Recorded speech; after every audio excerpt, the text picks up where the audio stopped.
e falando de eixo, né, acho que tem o epicentro, né, do mercado nos próximos dias vai girar em torno ali do Comitê de Política Monetária, né, ou seja, do Roberto Campos Neto e dos diretores do Banco Central.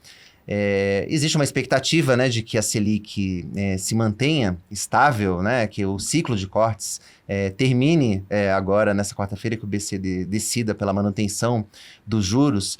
Mas eu queria passar um pouco e queria te perguntar um pouco mais em detalhes sobre o que esperar dessa decisão do Copom. Primeiro, eu queria saber se realmente você está alinhado com o que a maioria do mercado espera, ou seja, a tua expectativa também é de manutenção dos juros agora nos atuais 10,5% ao ano, ou não? Você ainda acha que pode ter um espacinho para a gente ver pelo menos mais um corte na Selic nessa decisão? E queria saber um pouco da tua expectativa para a decisão como um todo, inclusive o comunicado, e em relação ao comportamento individual ali dos diretores do Banco Central, porque isso foi tema, né, da última reunião, porque houve ali, não houve uma unanimidade na decisão.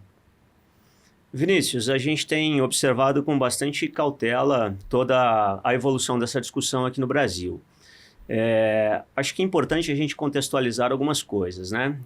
A gente tem percebido o Roberto Campos Neto, que é o presidente do Banco Central, construindo uma narrativa de que a gente tem observado uma trajetória benigna da inflação. Há um processo desinflacionário. O próprio comitê tem observado, né, nos seus comunicados, que a inflação, de alguma forma, ela tem dois períodos em termos de estágio desse processo desinflacionário, né, que precisa ser observado com muito cuidado. O primeiro deles é o recuo do nível, né, ou da pressão de preços para alimentos e energia e bens industriais de um modo geral. Alimentos e energia, eu entendo que a gente, por conta da safra que foi bastante importante no ano passado, né? A gente teve aí uma produção bastante relevante aqui no Brasil. Isso naturalmente acaba gerando um pouco mais de estoques na economia. Você consegue atender a demanda doméstica, exportar e ainda manter aí a possibilidade dos preços bastante equilibrados, né? Eu acho que esse é um primeiro cenário, a gente começa a reverberar um pouco mais nos números, né, no componente do índice da inflação, tudo isso que tem acontecido.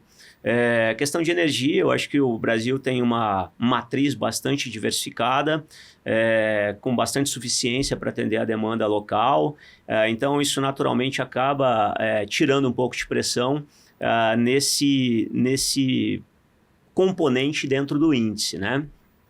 E por um outro lado, a gente tem inclusive aumentado muito as exportações de bens de capital, de um modo geral, insumos, e a gente é um parceiro comercial importante da China que tem exportado deflação e isso acaba contribuindo até mesmo por um nível, né, ainda de uma indústria bastante pouco pujante aqui na economia. Então, eu acho que tem capacidade ociosa, a gente não tem uma pressão nesses dois estratos aí dentro dessas estruturas do índice e, obviamente, a gente tem observado isso de forma muito positiva.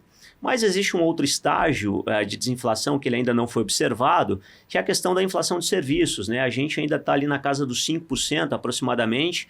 Isso naturalmente a gente lê como a política monetária não teve o seu efeito ainda dentro desse componente de serviços no indicador de inflação. Mas, enfim, eu acho que a gente está numa trajetória muito mais positiva e otimista do que vinha há 12 meses atrás. Só que a gente tem algumas outras situações que nós entendemos que não permitem um ambiente de redução de juros na próxima reunião. A primeira delas, inclusive, é uma narrativa também do próprio Roberto Campos Neto, que é a questão da desancoragem da inflação, né? A gente viu na última reunião um dissenso do Banco Central, criou inclusive um ruído, né, fora daquilo que a própria ata do Copom comunicou, que não era esse o objetivo. O objetivo, na verdade, era uma preocupação do comitê se você interromper o guidance que havia sido contratado, né, de um novo corte de 0,5 ponto percentual, o que isso traria de falta de credibilidade para o mercado e o quanto que isso impactaria talvez na reprecificação que o mercado naturalmente acaba fazendo. Eu acho que isso foi importante, esse dissenso, que é alguma coisa que eu acho que desperta um pouco mais de preocupação na próxima reunião. Curva de juros dos Estados Unidos, ainda bastante pressionada. É verdade que nesses últimos dias, com os números mais benignos de inflação, e até mesmo hoje dos pedidos de seguro-desemprego, abaixo das expectativas do mercado, dá um pouco mais de fôlego para a curva de juros por lá. A gente viu os juros cedendo, né? Isso é bastante positivo e a nossa curva anda bastante correlacionada. Mas também não acho que a gente tenha ambiente suficiente para a próxima reunião, até porque o Banco Central precisa trazer um discurso que o mercado está esperando para a reancoragem dessas expectativas. O mercado precifica uma inflação acima daquilo que o Banco Central considera como meta-alvo para a inflação de 3% em 2025, como horizonte relevante de tempo para essa convergência. Como a gente tem aí uma desancoragem, o Banco Central tem que dar um tom um pouco mais hawk, né? Para alinhar um pouco a expectativa para que, à medida que o tempo evolui, a gente caminhe nessa trajetória benigna da inflação, a gente de fato tenha espaço de forma que não provoque ruídos para o mercado de um modo geral e que a gente consiga calibrar todas essas expectativas. É um ano muito desafiador, tem questões fiscais na mesa também que estão impactando o humor do mercado. É um ano que a gente tem aí sucessão no Banco Central, então tudo isso implica, e eu acho que o legado da atual presidência do Banco Central é justamente manter aí toda a preocupação em fazer com que a inflação volte para a meta, que é de 3%. E nesse sentido, se o Banco Central talvez abrir mão nesse momento, para um país que está sofrendo, inclusive, com fluxo de capital de estrangeiro para a economia norte-americana, entendo que isso acentuaria ainda mais e que, no final das contas, acaba provocando o Banco Central eventual intervenção em câmbio para manter equilíbrio. E não acho que, por conta de algumas razões como essa, a gente tem um ambiente nesse momento. Eu acho que vai depender muito de alguns vocais da política monetária. Eu acho que talvez se o Galípolo, né, que é um homem do governo, naturalmente um eventual sucessor de Campos Neto aí na presidência do Banco Central, trouxer um tom mais alinhado ao Campos Neto nesse momento, a gente consegue balizar um pouco mais e tirar a percepção de que o Banco Central está ou poderá ser no próximo mandato leniente com relação à inflação, e a gente começa naturalmente a ter uma ancoragem. E a ancoragem naturalmente descomprime risco de alguma forma e dá espaço para a autoridade monetária trabalhar de forma mais estratégica a política de juros. Mas só resumindo então, tua visão de manutenção da taxa de juros na próxima reunião. Mas unânime ou com dissenso de novo? Qual que é? Eu observo com dissenso ainda.